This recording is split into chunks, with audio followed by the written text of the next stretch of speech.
Oh, hello. You caught me admiring my Eberly stock bag. I have a few of them.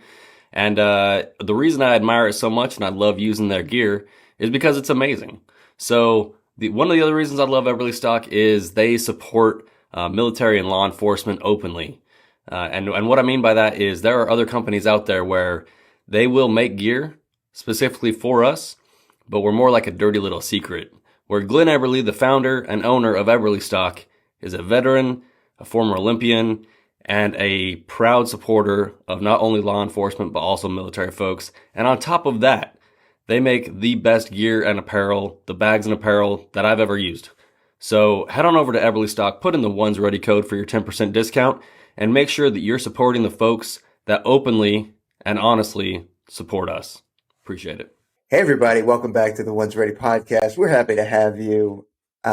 As always, we have the comedian Aaron Love with us, and we have a friend of mine who we go back, at least since 2016 or something like that, Spencer. So we have Texas. He's an SR guy, an SR dude, and he's actually a cadre member down at SWCC, or Special Warfare Candidate Course. So thanks for joining us. Yeah, happy to be here. Yeah, man. Why don't you tell us a little bit about yourself? That way we can discredit you immediately and move on to other things. Yeah, too easy. I came in 2011. I came from the history of Air Force. So great-grandfather was in the Air Force, father's in the Air Force. So naturally I came in the Air Force. Decided to go, at the time, SAL-T, because it just sounded like a pretty cool gig. The way it was pitched, I would later find out that the recruiter had no idea what he was talking about, but it's essentially what I was told is what SR is now. So came in, did that for a little while, graduated pipeline, went to the 2-3, where I was on red team for a little while, and then later on moved to gold team, and I've been there since. Just got to SWCC about 6 months ago, 5-6 months ago, so I'm just kind of getting in the groove of things right now. But it's pretty cool. Just finished my second class. That's about me in a nutshell. As far as SR experience, I've been mostly on a PR team, so I know what the book says. However, I haven't actually done the new SR job officially. Right, but okay, so you spent a decent amount of time on team as a SAL-T, still kind of doing a lot of the SR stuff though, even though that transition hadn't actually happened. And the reason why I know is because we were on team together. And, you know, I'm sure you know this already, but like you were one of the go-to, like between you and Riggin and some of those guys, you guys were always the go-to dudes that I would, as a team sergeant, I would always hit. Aaron knows exactly what I'm talking about. There's always a handful of people that, right, wrong, or indifferent, you're always going to and have a habit of burning people out. So I'm sorry for that if I did that, but But you were part of a personnel recovery team, but you actually went and did some PR stuff, I think in Puerto Rico, if I'm not mistaken, right? Yep. In I think it was 16, maybe early 17, they had like the back-to-back hurricanes. We actually blew it down there and kind of helped out with some of the islands down there. But to speed your point, yeah. So when I came in, within 6 months of being at the 2-3, I went and did a CRIF rotation with the recce team over there at 7th Group. Did about 5 months with them, and then I've done AZRT or GA deployments. So I kind of got the airfield surveys and whatnot. Then I did some of the more like kind of not clandestine, like low vis type stuff, like plainclothes stuff, going around working out. And then I did the PR thing over in Africa as well. Kind of got the broad spectrum of working with different teams, from SEAL teams, ODAs, some MARSOC teams.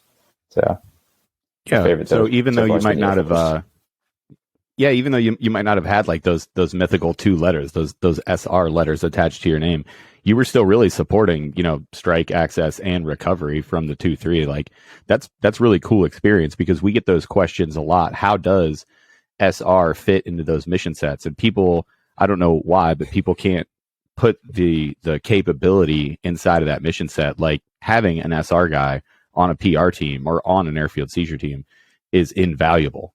Like the things that you provide for close reconnaissance or for Blue Force tracking picture or for all the way down to, what you were talking about going, and doing, kind of the plain clothes, that AV FID mission. But those things are invaluable that Sal T provided before, and now, SR does now. So, man, it's awesome to hear that you got, that time in at the 2-3, seeing all those mission sets. That's really cool. And it's cool for people to hear, like, that's where we're going, and that's how SR fits into the ST mission. Yeah, they can pretty much, if you can think of it, like, you can find a way to get into a mission set. It's kind of one of the nice things about the way they rewrote the CVTP is we have so many options that we can get into anything as long as you can articulate why you should be there. And big fan of that. Going back to like the humanitarian aspect, because PJs, it's obvious what PJs are doing.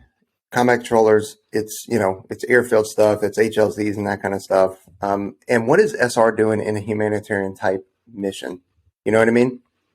Yeah. So at that time, what I was doing was primarily the weather forecast for that. Actually, like on the ground stuff, so not like looking out into any big picture things.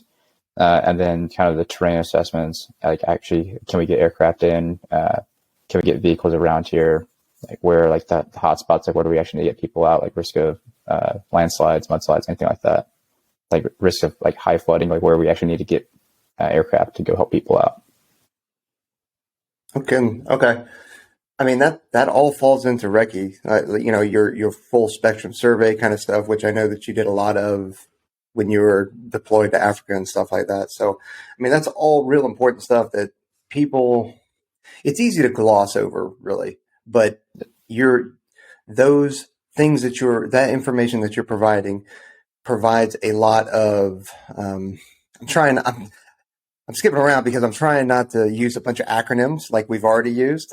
Like we've already done. The hell out of people. So there are priority intelligence requests or reports. I think it's requests that are always floating out there, and then people need, answers to them. And doing our surveys and doing that landslide assessments and avalanche assessments and all that kind of full spectrum stuff helps answer those intelligence requests, basically. Yeah, it's not always the sexy stuff like everybody wants to hear about, but it's part of the job. So, and there's always things we're kind of doing in the background. So even if it's not directly related to what's going on, we're always just collecting what we see, what we're doing. Yeah, 100%. And that builds the bigger picture. And that's why I love having SR in there. And we've all been really excited. Like, obviously, we're early adopters. Other than Trent, like, we love all SR guys. So that guy's the worst. That guy's the worst. That's why we didn't invite him on. He doesn't answer any of the questions anyway. He doesn't even know that this is happening right now. Okay. I'm going to hear about that. We totally went behind his back. We're like, hey, we had to get an SR guy on. No, a real SR guy. You don't need to be there. But that's a great, it's a great, at least like real world example of how it is that you fit into those mission sets and exactly how versatile SR is. So, it's great to hear that, again, you weren't called that, you were in the transition phase, as it were, at the 2-3, but you had a chance to see all those mission sets. And now you can coherently explain, hey, this is how we fit into this picture. And I do love what you said earlier. That's the greatest thing about SR is the ambiguity. Like, hey, are you supposed to be on this mission set? Oh, I'm totally supposed to be on this mission set. Let me tell you why. And you can say that in every mission. You can be like, hey, absolutely, I can provide you this capability. I can make you more capable. I can make you more lethal. I can make you more survivable. I can give you the information that you need to really be successful. And that ambiguity is awesome. That's a great thing to have. Yeah, it's not bad. It's made for some fun deployments of like 1 minute you'll be hanging around playing Call of Duty, and the next minute you're doing ISR sensor taskings to like running to get on a bird to go do like a mass cal scenario. Like you can just get into anything. It's pretty exciting, and not everybody can do that. Yeah, sure. You're totally right. Yeah. So that was your time at the 2-3, and then you decided to move on. That the My Vector popped up, and you were like, you know what I want to do? I want to go be an instructor. So I'm sure you volunteered for it. I'm sure it wasn't something that just popped in your plate, and you found yourself at SWCC, which used to be called Prep. It's a special warfare candidate course. So tell us how you made that transition. Was it truly something where you're like, listen, I want to go, I want to be involved in this thing? Was it a target of opportunity? How'd you find yourself there? I was very excited to go, and I love the person who recommended me for it. Nice. I was happy to come off the team. Trent's not here. Trent's not here, so you can just talk trash about him. This is a safe space. Yeah. I came kicking and screaming. But in all reality, like, it was time for me to change up things, to get away from team, get a break, see something different. And it's been good for my family to come here, a little more downtime. Well, maybe not more downtime, but definitely more home time. Like, I come home every day, there's no TDYs. So that's nice. But the transition was admittedly pretty rough, just because, like, you're so busy when you're on team, like, and you don't realize how busy you're gone because you're just getting that routine, that as soon as you're not going TDY, 2-3 weeks out of the month, you're not deploying, you're just doing a desk job. It's kind of a hard adjustment, I think, especially if you didn't necessarily volunteer for it. Sure. Yeah, but it's good. It's important stuff. I mean, it's not, I mean, there's a lot in what you just said, believe it or not. I mean, you know it, but everybody else doesn't know it. But it's really important stuff. It's that investment. We take good dudes that are solid dudes that are professional and kind of epitomize what the career field is, put them as instructors and have them build the foundational level and shape what the future of Aspect War is. And that is why Trent selected you. I mean, granted, I tried to poach you, 100%. I tried to poach you to come up to the 2-2, but I was overridden by Trent. See, that's who the real boss is Trent. Yeah, I'm learning that. Yeah. But, that's the... No, go ahead. No, go ahead. Yeah. I was going to say, honestly, like I joke about kicking and screaming, but it's actually been a pretty good shift. I really enjoy working at SWCC just because seeing the difference. Like, I'm interacting with candidates as soon as they're coming into BMT. I could work out with them for 5 days a week, all the way through BMT, and then we have them for 7-8 weeks before they go to ANS. So you get to see them and kind of, I don't want to say like throw your 2 cents at them, but like you get to influence them before they are even in the pipeline. Like, they're fresh. Other than trying to have to, clear up whatever misinformation you guys gave them. It's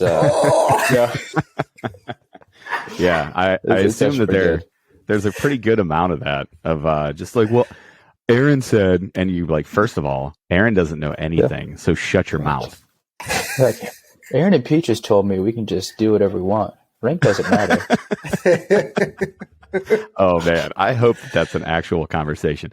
Can you can you do me a favor and just kind of lay out for us, because you mentioned it here and people ask us all the time, hey, am I going to get out of shape in basic training? But you just said it yourself that you actually get to work out with the candidates before you even see them at SWCC. As part of your job at the candidate course, you are over there at basic training and you actually get to work out and start providing mentorship all the way down at the basic training level. So can you kind of just describe what that program is and then what you guys offer to those basic training candidates? Yeah, admittedly, I don't head up the program, so I can give you just kind of from my perspective of it. So you'll come into basic training, you do all your in-processing, and then I think even in week 1, we'll start sending cadre and coaches over there to BMT, and we'll work out with you Monday through Friday. You'll get a mix of strength training via like sandbags and kettlebells. And then one day of this week, you'll go to the pool where we'll just get you lap swimming and work on your form technique. And then Fridays, typically you have some type of weighted, not a ruck, but a weighted movement just to try to get your legs used to having extra weight on you. And that'll happen through all of BMT. You'll have cadre there that are there to offer mentoring. And then you'll actually have the same coaches that you have in the SWCC course will be there to help out as well. So you're getting like literally the best of the best instruction that you can get from these coaches as you're in BMT. So you would have to actively try to get out of shape. Like, because if we do the workouts, like they're pretty good workouts. Like, you're not going to get out of shape by any means. Now, are you guys taking them to the pool at all during that time, or is that all that kind of stuff comes later? It's all land based. No, so once a week they'll go to the pool. So each flight, there's typically 4 flights. Will make up what they call a cohort, and Monday through Thursday they'll rotate with 1 flight going to the pool, and you'll get about an hour, maybe a little bit more in the morning in the pool. And when we talk about the pool, are we talking about swimming, or are we doing any subsurface stuff? Nothing subsurface. You have to pass the IFT before we can start working subsurface stuff. But it'll be swimming, make sure guys are comfortable doing their 500s. So it'll be a lot of sprints and distance work. That's pretty awesome you guys are doing that now, because that was one of the things that was identified before this, was that, people would be training. They would take what was in the past before coming in to basic training to make sure that they were good to do Air Force Special Warfare, come to basic, spend however many weeks in basic, 6 to 8 weeks in basic, depending on injuries and that kind of stuff in their class schedule. And then just so much, let's say downtime, that really, if you've been training for the past in the pipeline, to then go to doing essentially a couple of push-ups, couple of sit-ups, maybe some pull-ups, and a little bit of running, plus not getting a whole lot of food intake or a whole lot of sleep intake, like, you're going to get out of shape. So that's a really good program that they started. What is that, about 2 years ago they started doing that? I believe so. It was definitely started. I take it back. It was right at the start of COVID, I believe. I don't know if we can say that, but it was right around the start of that. No, you can totally say it. It's going to get us demonetized because you're not allowed to talk about it. Because COVID's essentially dead. As soon as that whole yellow and blue flag thingy started, COVID the next dropped off the face of the planet. Yeah, it was crazy. That program, and I don't know how many times we've heard it, and I just want to give you guys kudos. Like, it's one of those things, when you started doing it, all of us were like, well, of course you would need operators to go over to the basic training flights and run them through. But all of us, we didn't think of it. You guys thought of it. And that's a perfect time to get in there. What are some of the things when you're talking to these candidates, especially at basic training, right? Because you're seeing them, they're adjusting to the military and they're trying to figure stuff out, and they may not have the best idea of what they're getting into. What are some of those frequently asked questions that you're getting in basic training from the basic training candidates that you'd like to get out there now, so that people that can essentially know these answers and prepare? What are some common mistakes that you're seeing from the basic training side? Yeah, real quick, just to clear this up, the active duty will go over there, but it's primarily headed up by the coaching staff. So I don't want to take away from them. They're the guys they're guys and women keeping everybody in shape. They put in a lot of extra time and work to do that.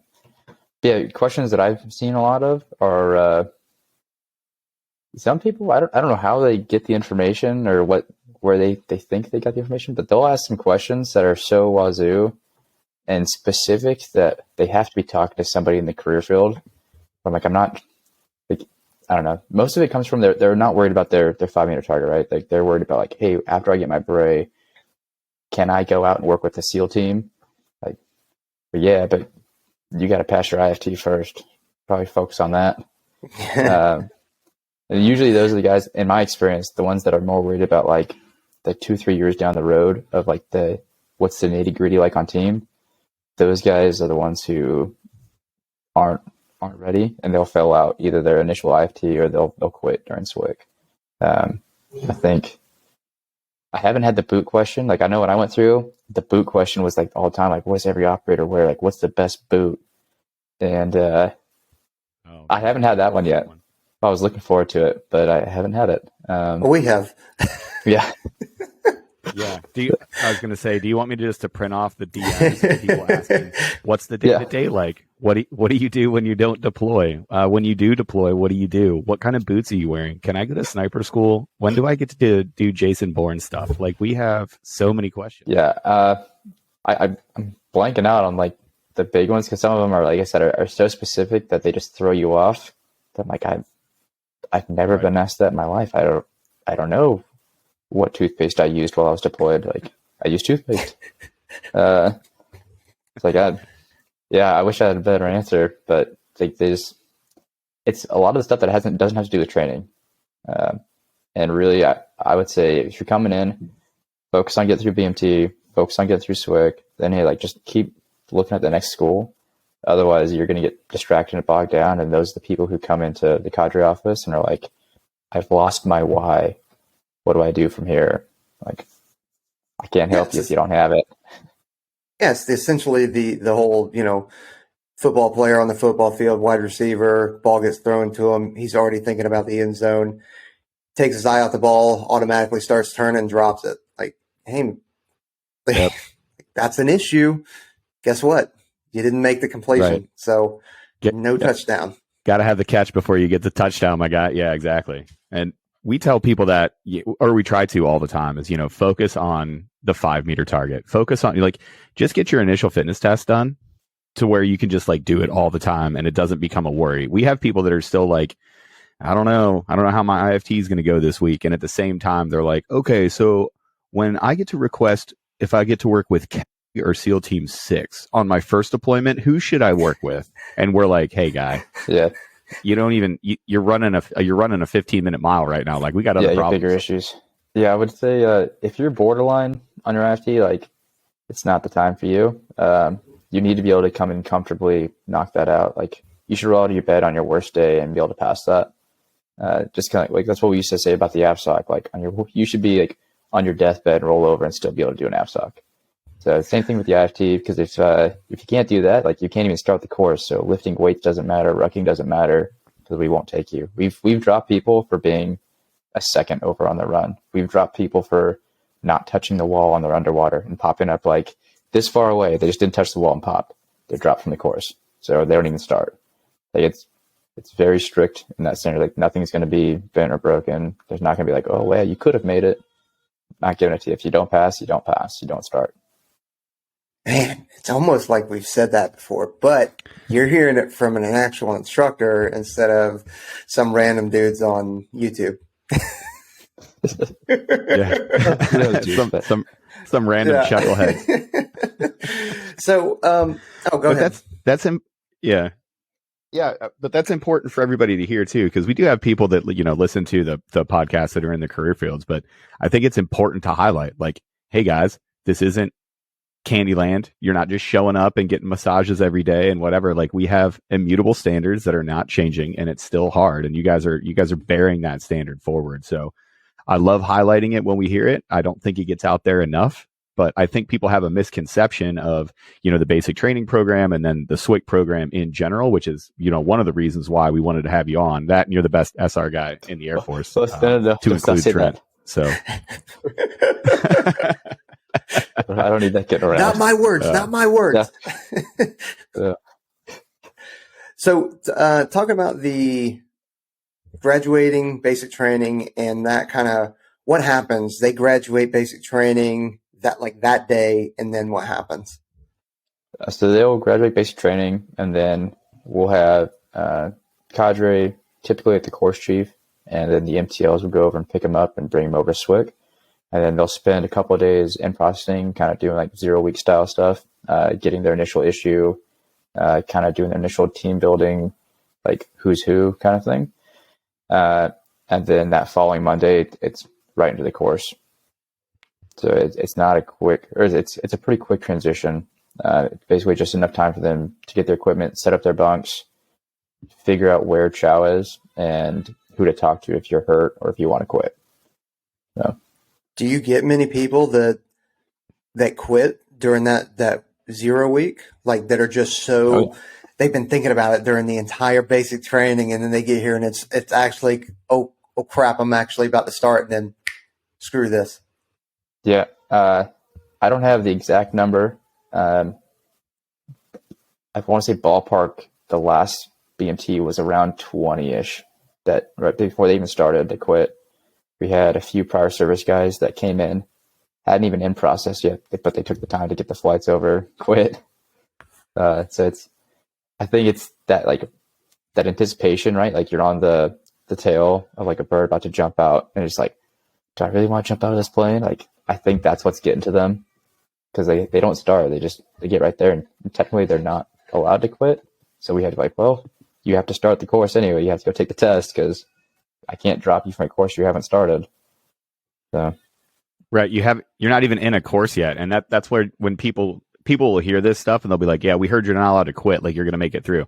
No, it's largely an admin issue. Your little number hasn't been assigned to my little course. So therefore I can't remove you from something you're not in. You have to do an event before I can actually remove you. That's crazy to me though, that 20 people showed up and were just like, you know what? Been training for 6 months. I just went through Air Force basic training. I've been talking to you guys this entire time. I don't think this is for me. How do you even counsel those people? Like what does the conversation even sound like? Yeah, I don't really have a good answer to that. You kind of just ask them like why, and they already have their minds made up. Like you don't want to. But you said that some of these are prior service, right? Yeah, we had a few prior service guys that quit, and usually with them, it's like, oh, I didn't train enough, or like I've got an injury that's already nagging me, so like I can't speak to how well that is. But on the other side of it, there's a lot of guys trying to come in, and if you knew you weren't even going to start, why'd you take the flight over here? You just kind of took somebody's spot. Exactly. Oh, wild. So let's talk about good stuff then. Let's not talk about that population. Let's talk the population that gets off the bus and 100% these people are locked in. Like, what does that candidate look like for you? When you look at them and you're like, that's what I want. I want 135 of these hitters going in. So the ones I'm looking for are like, they don't have to be, it's hard to like pick physically the ones that are what you're looking for. I primarily look for teamwork, good communication. If you can do those two things, like the SWCC course is designed to get you physically where you need to be. So like if you can already come in and work with a team and you can communicate effectively, that's what I'm looking for. We can train everything else. So personally, I think some guys looking for like the big guys, like it's funny. You'll see the guys that come in, they already have like the slick back hair, the dual sleeves. Like, oh man, that guy might make it. And then they jump in the pool and they're like walking on the bottom. Like, sorry, not for you. It's like they already have it's like they got the operator basic starter pack skin on whatever video game they're using, like full sleeves, slick hair, sort of mustache, like scowl. Like, why are you so mad? You just got out of basic training. Why are you? Yeah, take it easy. Pickle's filled with flannel and jeans, 5'11". Yeah, 100%. Yeah, and Chucks. They've got Chuck Taylors. They've got flannel. Yeah, that's it. And some silver bracelets. Oh, there really is a stereotype. Holy cow. It's so bad. It's a stereotype because it's true. So to talk a little bit about the organizational structure, because you mentioned it, you were like, we're going to get you there. You're going to do 0 week and people figure out who's who on the team. We get questions a lot like, I want to show that I'm a leader. I want to show that I'm a team player. How can they do that? So everybody is put together kind of on this same level. Everybody is, there's got to be some structure to it because it's the military, and we do have cross trainees. So there's going to be NCOs floating around. There'll be, senior airmen or people with prior experience. So for those people that are coming fresh in off of basic, how can they show? You said you want to see communication and you want to see them being a team player, like assimilate into the team, right?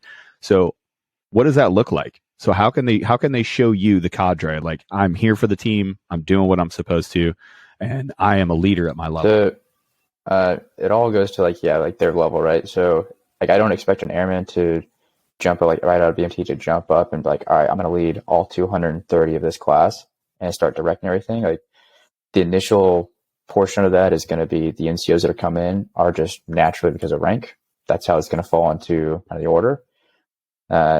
And then what we're looking for is who's going to be getting their stuff squared away, and then not just standing around with, my tents up, who's going over and helping move bags, who's actually helping the guys who are not so squared away get squared away. Good communication, like right time, right place, right uniform, because essentially that's what it boils down to for them at a low level. And I think you'd be surprised how much they struggle with right time, right place, right uniform, right? So the ones that are pushing guys to be there where they need to be, those are the ones that typically will start pushing into leadership roles, especially if the NCOs aren't performing well. It's not a given that you're going to be in charge. Like, if you suck as a leader and you're an NCO, we'll fire you. Like, there's no worries about that. And then that turns into a whole other system of problems because now this NCO thinks he's going to be in charge is now having to listen to an airman. And it makes it an interesting dynamic. I want to see who's a good follower as well. But it's hard to just put it into words specifically. Like, you just know when you look at it, like, that is what I want. I want a teammate who he sees somebody else that's struggling and he's going over and helping carry his weight, right? And not saying anything about it, not looking for recognition. Like, we talked earlier about how the students kind of portray me as always hiding behind trees and being in the background. To some degree, I actually do that because I like to see, especially if they don't know I'm there, what they do, because they will have, like, not all of them, some of them will have two sides. Like, this is how I perform in front of cadre, and this is how I perform when it's just me and my teammates. So, and you'd be surprised how those Spotlight Rangers, man. Oh, they do a very quick flip on that. Like, I went to the dorms the other day to just do a quick, like, very brief inspection.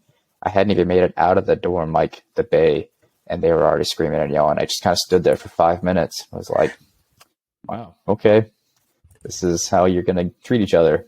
Awesome.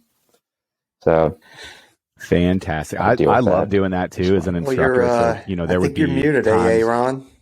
Oh, yeah. Well, your mic's not working. I guess I'm up. Well, I had a question for you then, because you talked about two things. One is, and I want to hit both of them, but one is a comment. Like, in terms of the leadership aspect, when we say, hey, you need to be a leader, it's not hey, follow me, I'm in charge, you will listen to what I say. It's not that.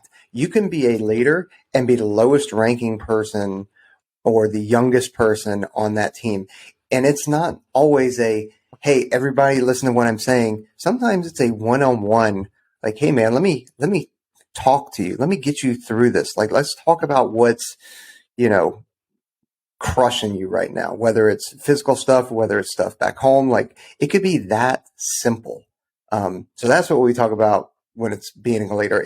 Yes, it is also hey, I have this natural leadership instinct and people will listen to me and follow me in a direction because, hey, I'm once more into the breach kind of thing. But, yeah, I know. The other part is teamwork. Like, it's real easy to throw out that word teamwork, but as far as SWCC goes, like, what is a good teammate or what is good teamwork at SWCC? Good teamwork there really boils down to, and I don't want to steal this. I think it was Master Sergeant Dan Keller was the one who kind of boiled down to these of, like, team gear, teammates, my gear, me. The guys that can do that, those are the ones who are the best teammates, I think, because they put the team first, right? Make sure, like, the mission set's getting done with the team gear. They're always prepped, ready to go. Then they're taking care of the individual, kind of what you talked about. Make sure their teammates themselves are good. Then they're worried about themselves and their gear. And then last is actually their own person. I think the guys that can do that, they will do really well on a team because they already have it set in their mind of team first, then me. The individuals that the first thing they do is they go and score themselves away. Those guys, they may pass physically, but down the road, like, they may get peered out, which there are, like, yeah, that can happen. Oh, we're going to talk about that too, because I love the peer review action. But just to highlight what you just said, that's an amazing way to think about it. And as my time as an instructor, when I saw those people that would put themselves first and they'd square their own gear away and they weren't thinking about it, those people were also the people that were most likely, in my eyes, to quit, to be the first to like single out an event. Because if you're thinking, okay, team mission first, I've got to focus on this team mission thing first, and then I've got to focus on the team gear, and then everybody around me, like, hey, is this guy okay? Is his gear okay? Man, I'm not worried about how hurt I am. I'm not worried about how I'm feeling. I'm not getting in my own head about, oh, what's next, and are we going to get smoked or anything else. You're thinking about a completely different thing. Those people are stronger candidates, period. If you're thinking about yourself first and the only thing you can focus on is my gear okay? I'm tired. I don't know what's going to come next. You are so far behind the power curve, and you can see it. And I love what you said earlier. Sometimes you can't explain or articulate, but you can point it out when you see it. And I can tell you right now, if 100 people in front of me doing some selection task, I can tell you who's thinking, okay, this event needs to get done. That's my mission. And then I need to make sure the team gear can support this mission. I can tell you to a person, this person has their priorities in order and these people don't. Yeah, it's easy to see. It's hard to explain in words. Right. Because it's not tangible. Or it's, I guess there is some aspects of it that are tangible, but like, that's why I asked you, because I have my own definition of being a good teammate, good team player, and that kind of stuff.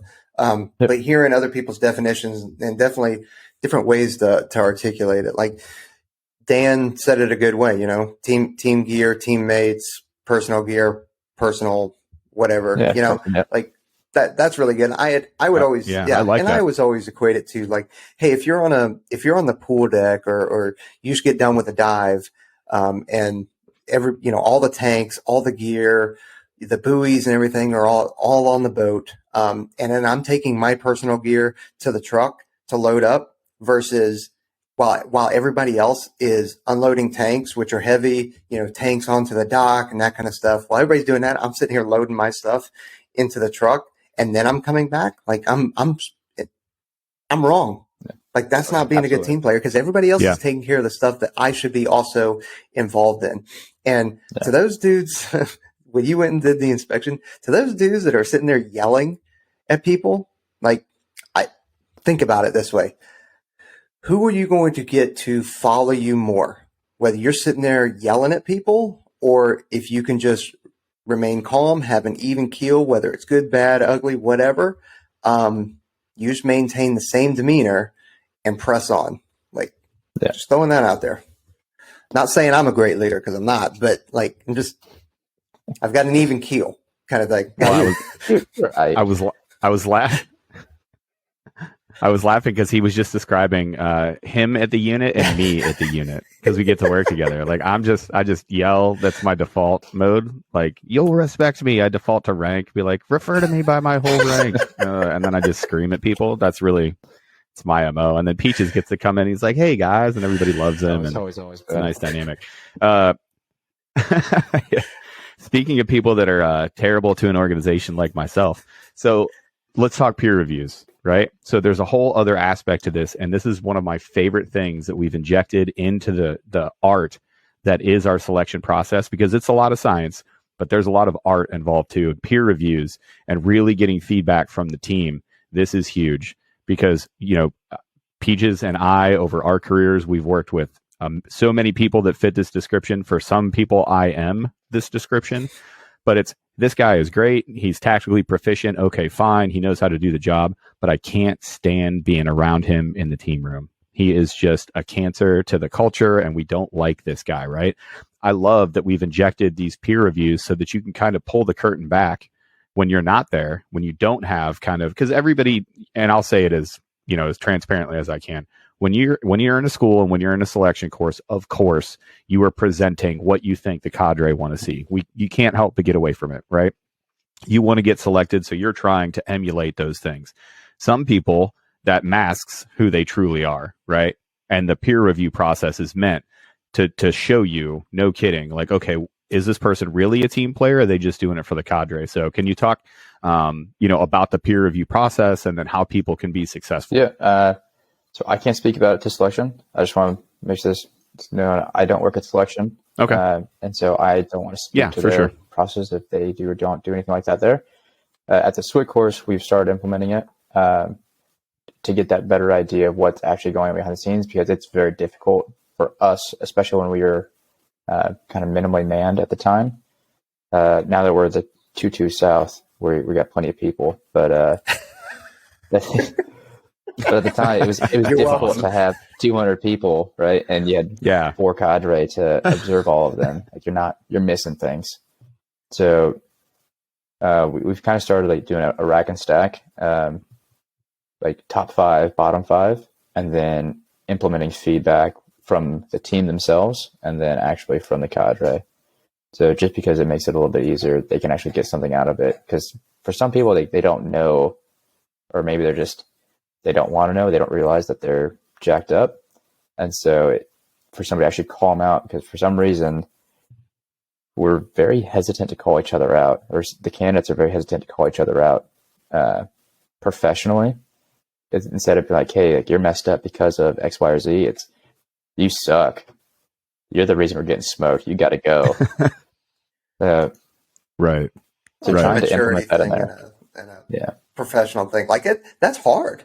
Even, I mean, even now, I know, like, it's not fun telling people how messed up they are and why. Like, hey, you did this wrong. Like, it's a learned behavior that takes time and is constantly having to be worked through. Yeah, it's something that I was never like comfortable with. Like, I was never a super social person, and so like, especially with your peers, like, people want to be more lenient on their peers, but that's the person you should be probably the most hard on. So I didn't start learning that until I was on team. So if I can start implementing that now and having these guys already figure that out and get comfortable with it, it's going to pay dividends because they're going to be strong. Now we just got to get the rest of it there. So. Hold on a second, well, Aaron. I want to talk about go ahead. You interrupt and joke way too much. Yeah. Oh, there you go. There's some peer review right there. What how you see it? 360 feedback.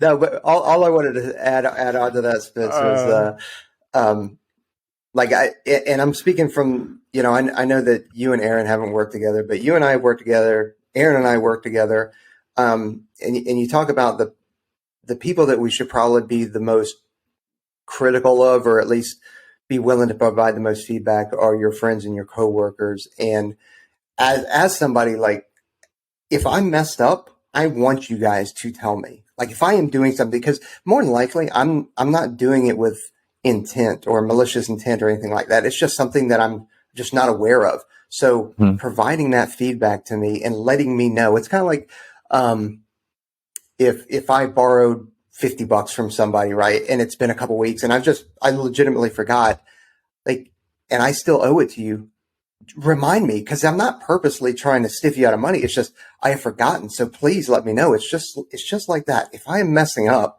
just let me know. Like, I want that feedback, especially from my peers.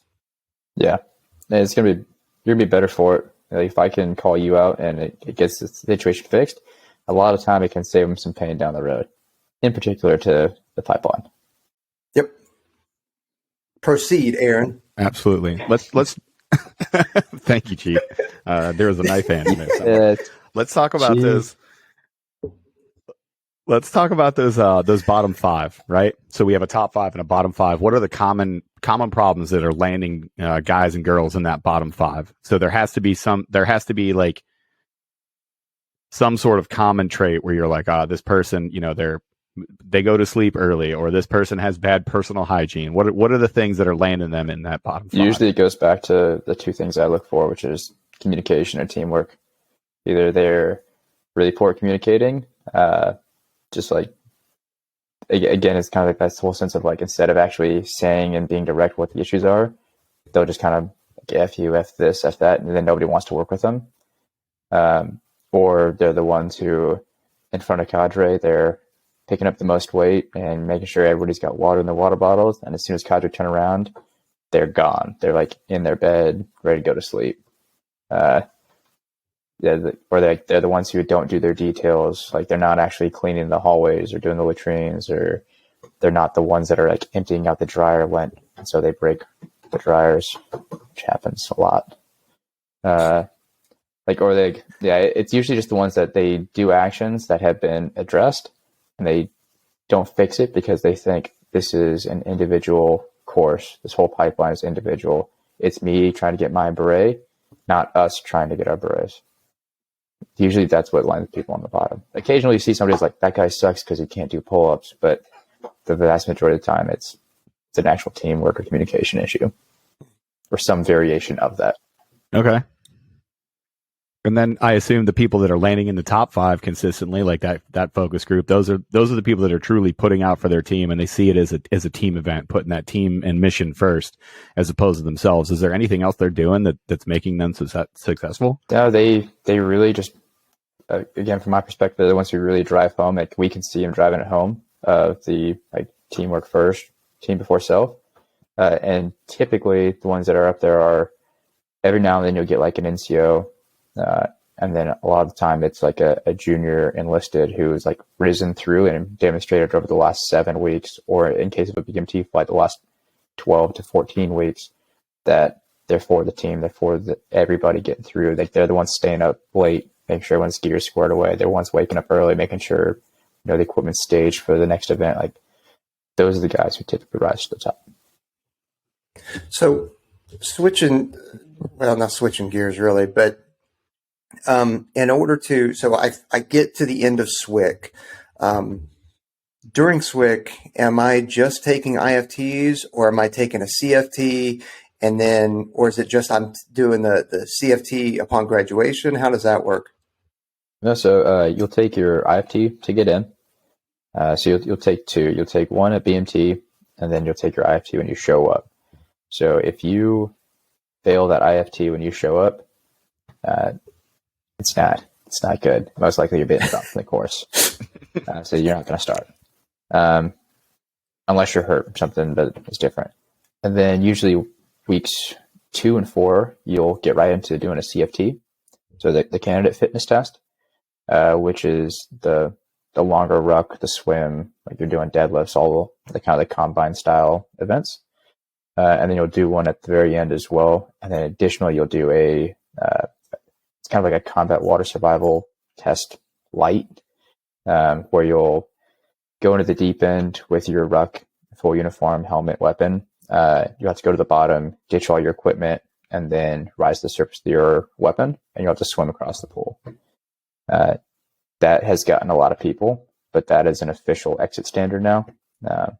Usually it comes down to people just kind of are uncomfortable with swimming, and so they'll start kind of panicking while they're trying to swim, even though all week long they've demonstrated they can do it, or all the whole course they've demonstrated they're just fine.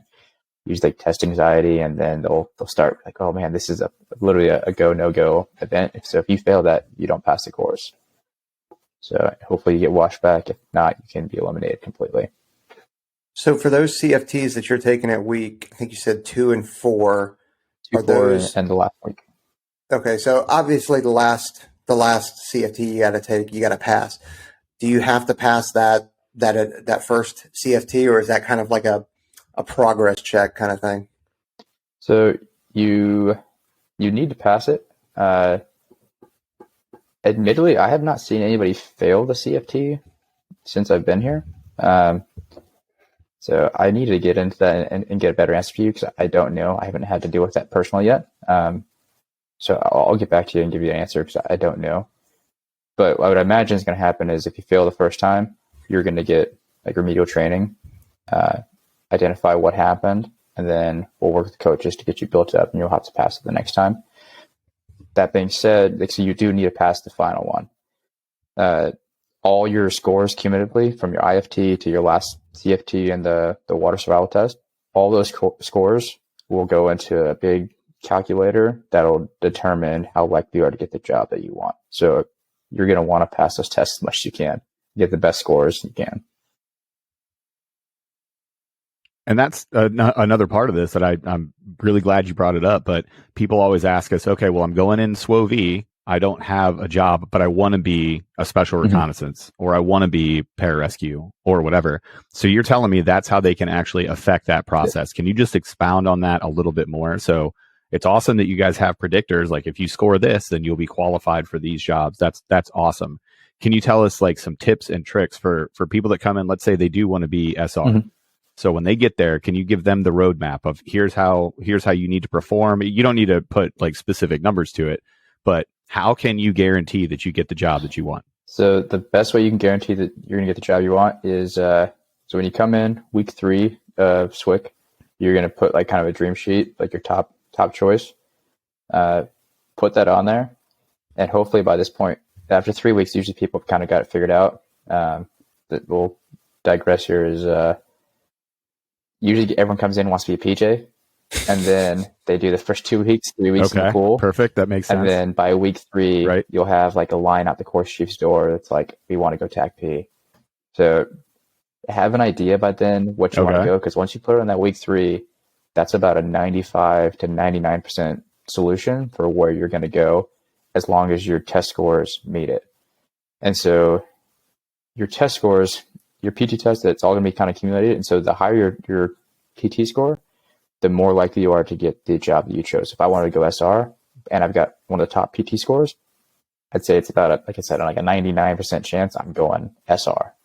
If I wanted to be a controller and I like get a borderline score that's like really on the cusp, but they need more TAC Ps, they may drop me over the TAC P because somebody else got a higher score. And when I say drop over, there's in the class, there's a percentage of what we have to have as far as what group is going to go to special tactics or special warfare, not really special warfare, like AFSOC style, and then what side is going to go to ACC, like TAC P and whatnot. So ideally, you want to have that figured out before you come in, and then you're going to have a dream sheet. And then, like I said, the score is going to decide how likely you are to actually get that. So it's not like, I want to be SR. I realize I'm rambling. I want to be SR. I need to get this score to get that job. It's, I come in, I know what I want, and I just need to perform, because the better I perform, the better chance I have of getting that. Right. And I think that's the biggest, the biggest explanation there is because you mentioned, hey, if you want to go controller, but you're just barely making it, it's not a, hey, you're lesser. They're looking at the percentile chances of you actually making it through the course. It's not a, hey, you weren't quite good enough, bounce. It's just, they're looking at the statistics, and and maybe you have this answer, but I want to say from before you even come in, they are kind of keeping score, or at least gathering data on you in terms of because we invest a lot of money into the recruiting, the development of candidates that are coming in. So from that point all the way through, well beyond where you're at in the pipeline, but they are keeping all this data to help build a picture of the person you are, whether it's physical testing, peer reviews, and that kind of stuff. So if it's not looking like you're going to make it, at least in those high physical tiers, then they're going to bounce. They're going to find a better place for you. But I mean, when I was out there, they had briefed that it was like a 97 or 98%. Everybody gets exactly what they want. So if you're worried about it, just perform and you'll be all right. Yeah. Yeah, that's really what it comes down to, just perform. And I also want to kind of go back when I was talking about kind of the controller getting drops to TAC P. Usually it's the other way around, where, like I told you, people suck in the water. They realize it's not for them. Usually people are fighting for the TAC P slots because there's fewer TAC P slots than anything else. And it's people trying to compete to get those spots. Really? Oh yeah, it's very competitive to go TAC P. Interesting. That is awesome. That is interesting input.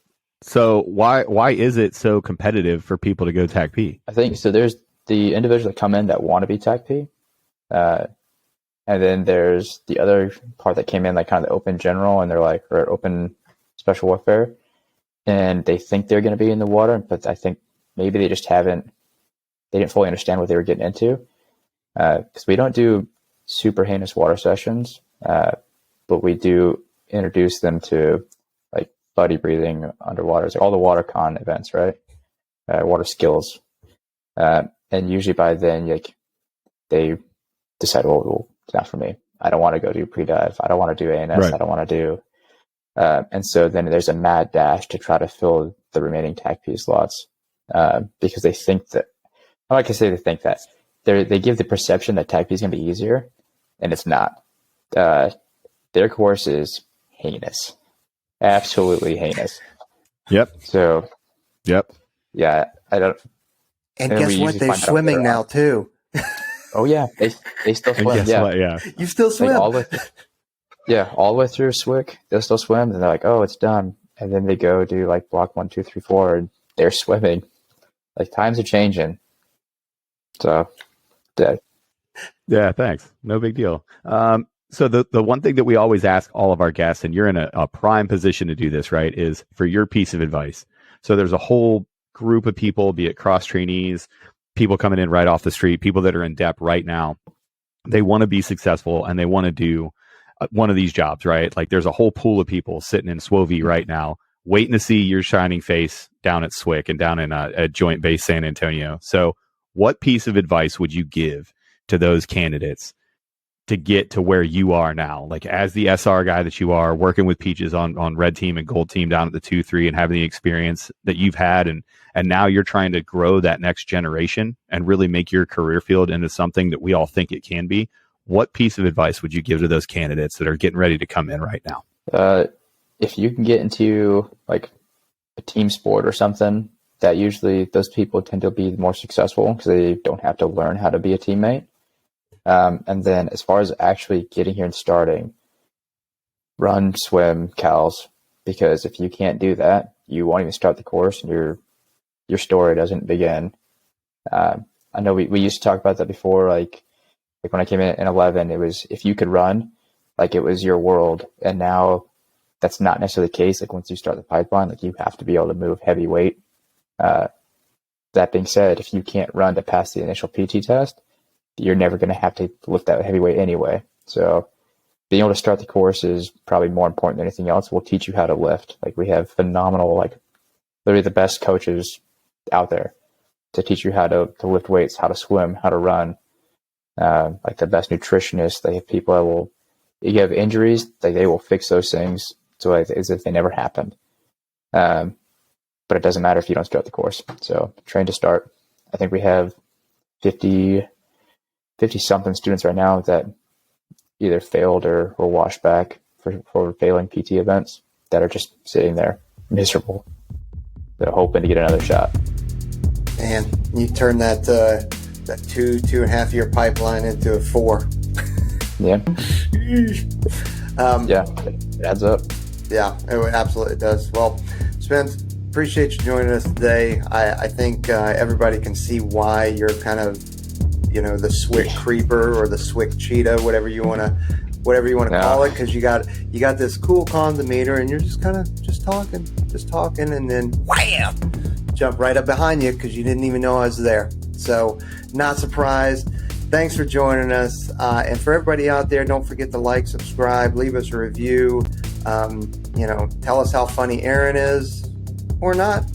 We're here for it. So, you guys have a good one. Later. Shout out later. Train hard.